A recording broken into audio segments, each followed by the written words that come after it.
Magandang araw mga kabukid. Nandito tayo ngayon sa ating kaibigan, isa rin tong vlogger. Punta tayo dito sa kanya dahil bibili tayo ng itik. Ayan kasama natin si Junior Galon Vlogs. Pumunta kami dito para bumili kami ng pato. Hindi pala itik, pato pala.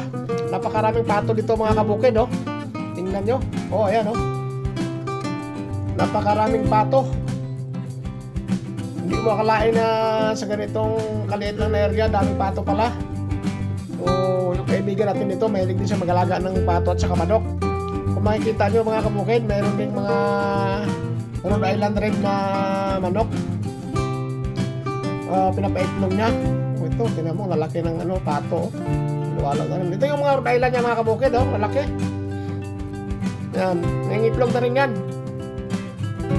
So, bibili tayo dito ng isa lang piraso, yung malaki lang. Hindi na to. Yung malaki lang bilhin natin para bibi pato yan mga kabukid. Kita nyo to, malaki na to na. Bibi pato yan, napakalaki yan. Yan ang maganda breed, alagaan. Yan ang daming pato niya mga kabukid. So ang pinapagaan nyo dito is barak o pellets. Yan naman yung pagkain ng pato. Pwede rin kung may mga tiratirang kanin, pwede nyo rin ibigay. Bilis dumami ng pato. Ayan ito yung Rhode Island nya.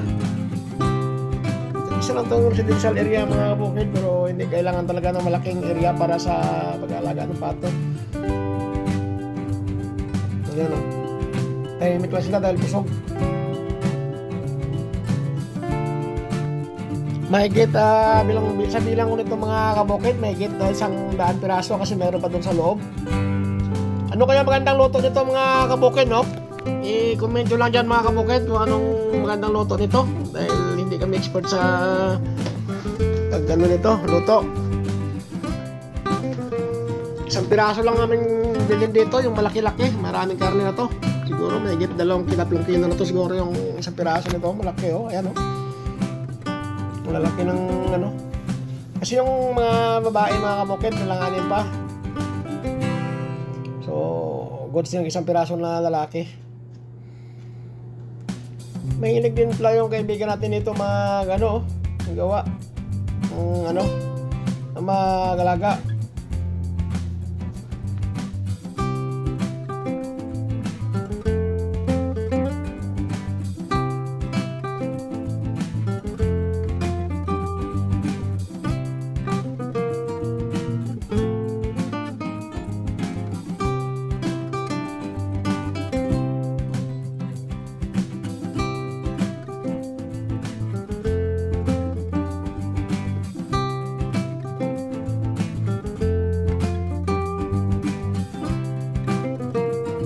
Ito mga kabukid, ang laki ng Rhode Island.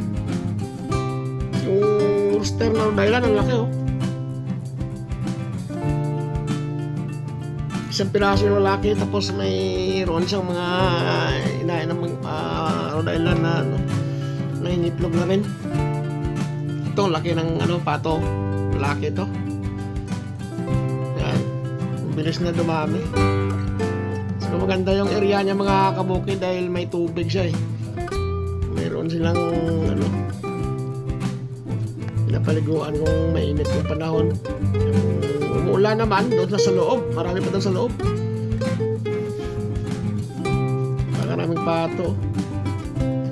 Gusto nyo bumili mga kabukid, meron dito sa kanya, lang sabihin nyo lang.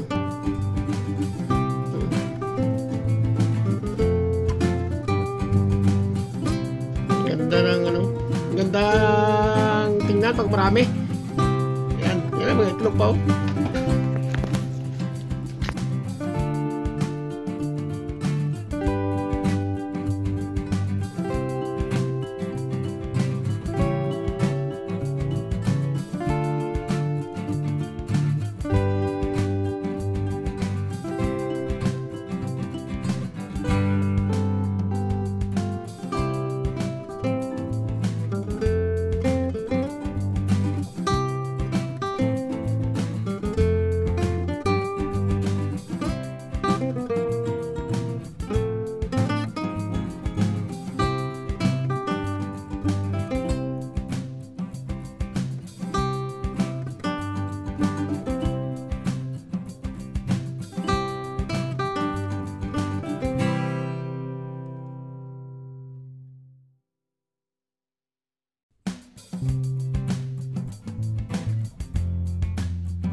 ito na mga kabukid, oh. Hinuhuli na yung ano, yung bibili natin.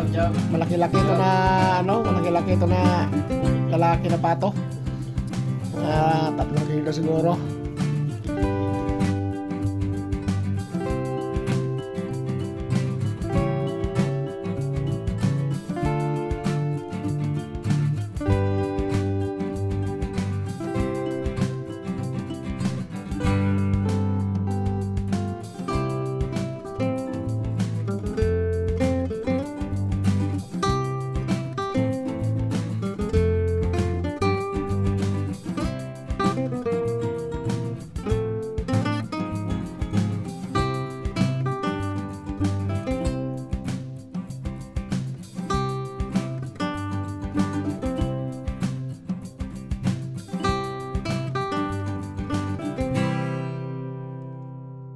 So, yun lang muna mga kabukid. Nakabili na kami at uuwi na kami para lutuin na namin tong ano. Nabili namin na 1 piraso. Kasama ko si Junior Galon Vlogs. Dito namin tululutuin sa ano kanila. So, subscribe na lang mga kabukid. At i-like kung nagustuhan yung video. Maraming salamat.